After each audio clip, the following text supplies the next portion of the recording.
Hello friends, હું જ્યોતિ ગજ્જર સુરતથી. આજે હું તમારી સાથે પનીર ઓનિયન પકોડા કેવી રીતે બનાવવા એની રેસીપી શેર કરીશ.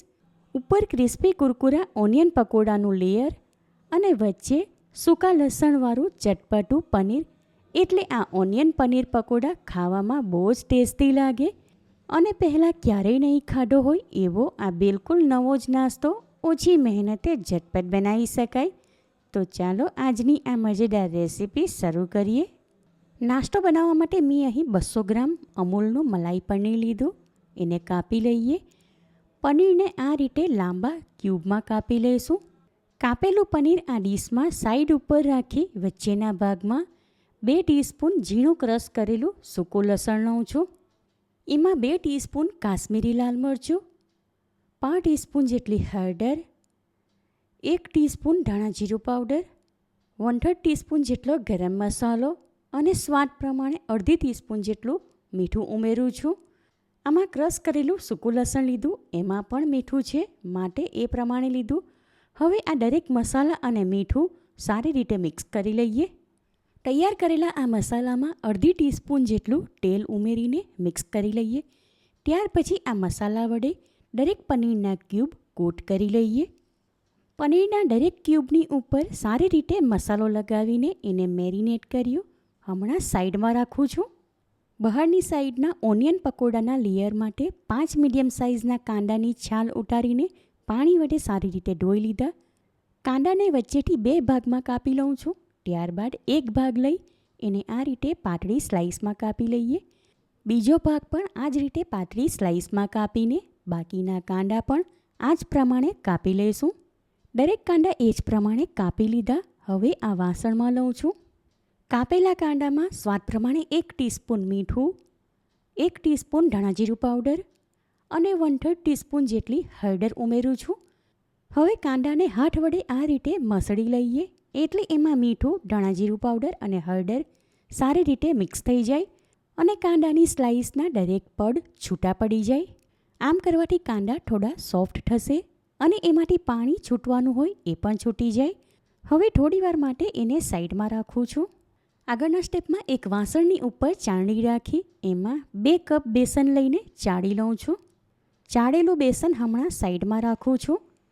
હવે ચોપિંગ બોર્ડ લીધું, એની ઉપર 2 નંગ તીખા લીલા મરચાં લઈને એકદમ ઝીણા કાપી લઈએ. બંને મરચાં કાપી લીધા અને થોડી કોથમીર લઈને એને પણ ઝીણી કાપી લીધી. લીલા મરચાં અને કોથમીર કાંદામાં ઉમેરીને મિક્સ કરી લઈએ. કાંદામાં મીઠું અને હળદર મિક્સ કર્યા હતા એટલે પહેલાં કરતાં થોડા સોફ્ટ થઈ ગયા. હવે આમાં 2 ટેબલસ્પૂન ચોખાનો લોટ ઉમેરું છું. સાથે ચાળીને રાખેલું બેસન પણ અડધા ભાગનું ઉમેરું છું. હવે હલકે હાથે બધું મિક્સ કરી લઈએ. જેમ જેમ જરૂર લાગે તેમ તેમ બાકીનું બેસન પણ થોડું થોડું કરીને કાંદામાં ઉમેરશું. 2 કપ બેસન ચાળ્યું હતું એ બધું જ આમાં ઉમેરી દીધું એટલે આવો લોટ બંધાઈ ગયો. હવે આ કાંદાની સ્લાઇસવાળો બાંધેલો લોટ આ વાસણમાં રાખું છું અને આમાં જે લોટ ચીપકેલો છે એને ચમચા વડે કાઢીને બધો જ આમાં ઉમેરી દઈશું.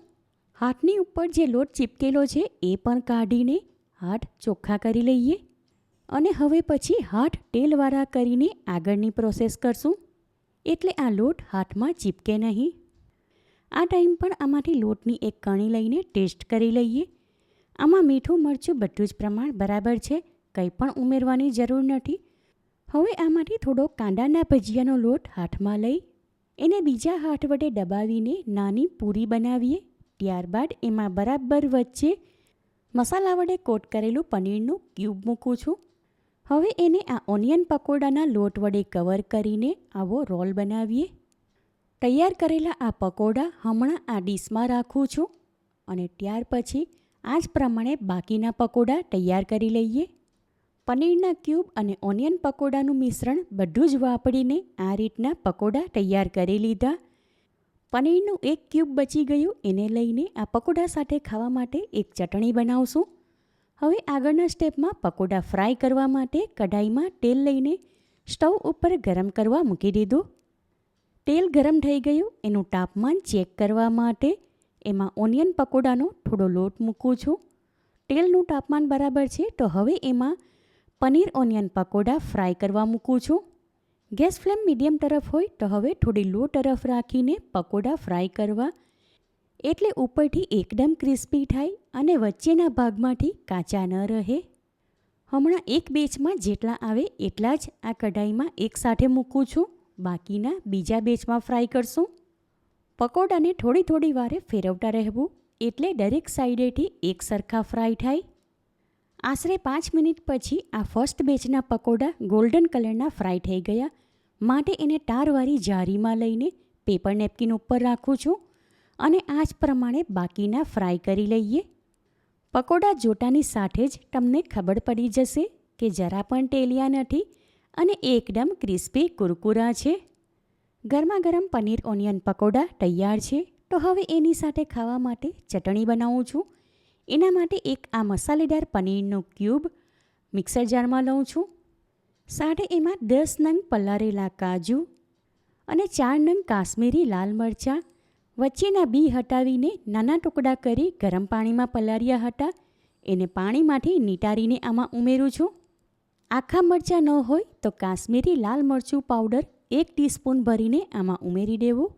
હવે આમાં 2 ટેબલસ્પૂન પાણી વગરનું ઘરનું જમાવેલું મોડું દહીં ઉમેરું છું અને 1 ક્યુબ અમૂલ પ્રોસેસ ચીઝ લીધું, એની નાની ટુકડી કરીને આમાં ઉમેરું છું. સ્વાદ પ્રમાણે આમાં અડધી ચમચી જેટલું મીઠું અને 1 ચમચી ખાંડ ઉમેરીને આ બધું ગ્રાઇન્ડ કરી લઈએ. પાણી ઉમેર્યા વગર આ બધું ગ્રાઇન્ડ કરીને આવી પેસ્ટ બનાવી લીધી. ચટણી તૈયાર છે. આ ટાઈમ પર એકવાર ટેસ્ટ કરી લઉં છું. ચટણી કહો કે ડીપ એકદમ ટેસ્ટી બન્યું. હવે એને મિક્સર જારમાંથી એક વાસણમાં કાઢી લીધું. ત્યારબાદ એમાં 1/2 ટીસ્પૂન ઓરેગાનો ઉમેરીને મિક્સ કરી લઈએ. ચટણી કહો કે ડીપ તૈયાર છે. સુપર ટેસ્ટી ગરમા ગરમ પનીર ઓનિયન પકોડા અને સાથે ખાવા માટે લઉં છું માત્ર 2 મિનિટમાં બનાવેલું એકદમ ટેસ્ટી ડીપ. જોતાની સાથે તરત જ ખાવાનું મન થઈ જાય એવા આ પકોડા ઉપરથી એકદમ ક્રિસ્પી કુરકુરા અને અંદરથી મસાલેદાર પનીરવાળા દેખાય છે. વરસાદ પડે કે ન પડે પણ એકવાર તમે આ બિલકુલ નવા જ પકોડા અને એની સાથે ખાવા માટે આવું ડીપ બનાવશો તો બાળકોની સાથે ઘરમાં બધાને જ ખાવાની મજા પડશે. માટે આ રેસીપી તમે જરૂરથી ટ્રાય કરો. તમે મારી રેસીપી કયા શહેરમાંથી જુઓ છો અને કેવી લાગી એ કમેન્ટ કરીને જણાવો. રેસીપી પસંદ આવી હોય તો વિડીયોને લાઇક કરીને વધારેમાં વધારે શેર કરો. ચેનલ પર નવા હો તો સબસ્ક્રાઈબ કરીને બાજુમાં આપેલા બેલ આઇકન પર ક્લિક કરો, એટલે આવનાર દરેક નવી રેસીપીઓની જાણકારી તમને મળતી રહે. ફરી મળીશું એક નવી રેસીપી સાથે. Eat healthy and stay healthy.